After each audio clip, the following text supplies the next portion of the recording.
The day I got my university acceptance letter, Dad slapped me across the face. My sister laughed, clapping like it was a show. And Mom whispered, "Serves you right." That's when I realized my pain was entertainment to them. That night, I made a decision they'd never forget. Hey everyone, welcome back to Revenge Flame, the place where emotions burn. Hearts break and justice finds its way back. If you're new here, hit that subscribe button because today's story isn't just revenge. It's a storm of betrayal, pain, and the moment a broken heart learned to rise again. Sometimes, the deepest scars come from the people who are supposed to protect us. But what happens when the one you call family becomes your biggest enemy? What happens when love turns into cruelty and silence becomes your only weapon? Today, I'm sharing a story that will leave you speechless. It's about a daughter who wanted nothing more than her family's pride. But instead, she got their hate. When she finally decided to end it all, life had other plans. Plans that would flip their world upside down. So grab your coffee, sit back, and get ready. Because by the end of this story, you'll understand what it truly means when pain turns into power. I grew up in a house where silence was safer than honesty. My father was the kind of man whose word was law, no questions, no emotions. My mother, quiet but cold, always stood by his side, even when he was wrong. And my sister, she was their golden child, perfect grades, perfect smile, and a heart sharper than a knife. I was the dreamer, the one who wanted to do something different. Study journalism, tell stories that mattered. But to them, that was rebellion. While my sister was showered with praise, every achievement of mine was met with suspicion or scolding. When I finally got accepted into my dream university, I thought maybe this time they'll be proud. Maybe this time I'll hear, "We're proud of you."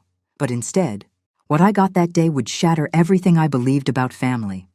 That's where this story begins, in a house full of trophies and titles, but completely empty of love. The night I told them about my university acceptance, I set the table myself, cooked Dad's favorite meal, lit candles, tried to make it special. I thought maybe, just maybe, he'd smile and say he was proud. But the moment I mentioned journalism, his face changed. He slammed his hand on the table. "You think writing stories will feed you?" he barked.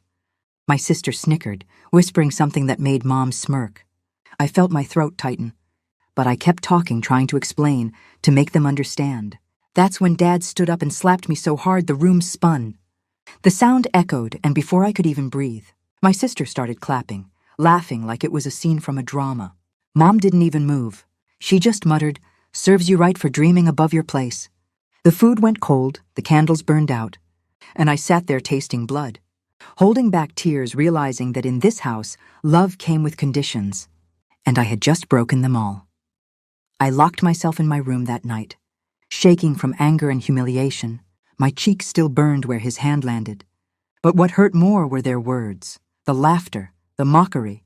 I could still hear my sister mimicking me in the living room, saying, "I'll be a big journalist one day," followed by their laughter. I checked my phone, hoping maybe anyone cared. But the only message I got was from my sister. A photo of me crying at the dinner table, captioned, "Drama Queen finally exposed." That broke something inside me. I felt like the world had turned its back. The people who should have protected me were the ones tearing me apart for sport.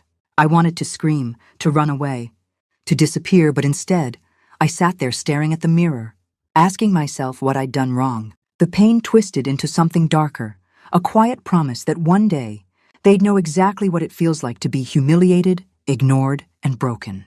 That was the night I stopped being the weak one and started planning my silence. A week later, I quietly moved out, no fights, no goodbyes. They didn't even ask where I was going. I took my laptop, my camera, and the pain they gave me. I started writing not for a newspaper but for myself. Each word became a wound exposed. Each story a mirror of the cruelty I'd lived through. Then one night my story went viral, The Family That Broke Me. It was raw, honest, and written under a pen name. Millions read it. People cried, shared, and demanded justice for the nameless girl in the story. A month later, the twist hit home. My family found the article. They didn't know it was me until the news came knocking on their door, asking for their side. The same neighbors who once praised them now whispered behind their backs. Dad couldn't show his face at work. My sister deleted her social media. Mom stopped leaving the house. My silence had spoken louder than any scream. That was my revenge, not through hate, but truth. When the truth finally settled, the house that once echoed with their laughter grew painfully quiet. My father tried to call, not to apologize, but to demand why I'd embarrassed the family. I didn't answer. My mother sent long messages about forgiveness, but all I could remember was her voice saying, "Serves you right, my sister." She posted a long apology online, pretending to be the victim of my lies.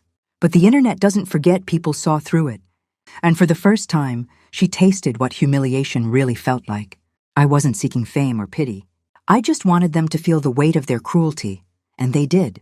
Their perfect image shattered, their pride burned away. I kept writing, building my life on the ashes of what they tried to destroy.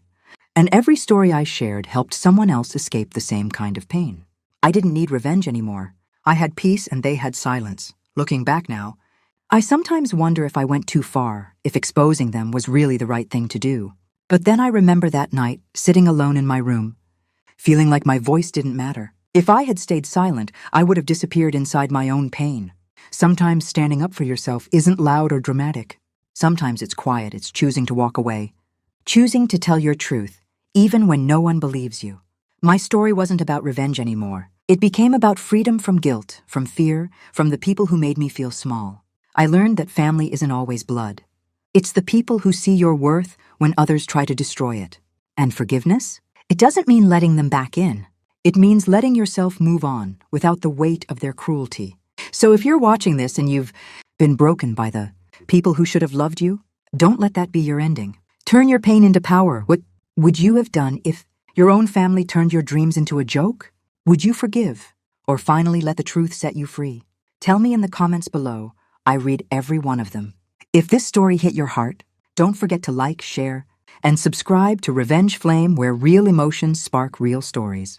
Your support helps us keep telling the truths people are too afraid to speak. Until next time, stay strong, stay fearless, and never apologize for finding your voice.